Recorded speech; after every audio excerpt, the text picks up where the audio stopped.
Tripura is not a dumping station जहाँ पे कोई भी बांग्लादेशी कचरा आके फेंक देगा।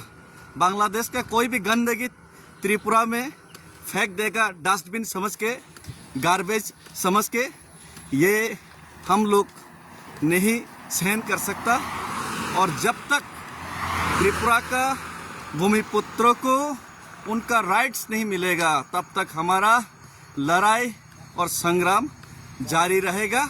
और जो बांग्लादेशी है वो इलीगल माइग्रेंट्स है, वो खुद आके साबित करेगा और खुद आके मेरा गाली गलौज करेगा, खुद आके परिचय देगा कि मैं बांग्लादेशी हूँ।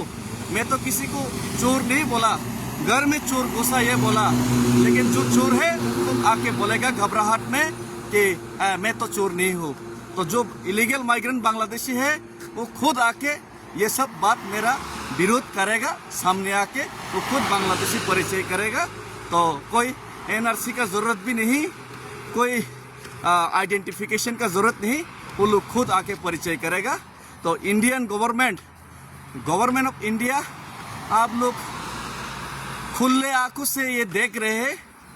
अगर ये खुले आंखों से देख कर भी अगर आप लोगों ने एक्शन नहीं लिया तो ये एक हिंदुस्तान के लिए सिक्योरिटी थ्रेट और फ्यूचर जनरेशन के लिए थ्रेट होगा। धन्यवाद। हिंदुस्तान जिंदाबाद।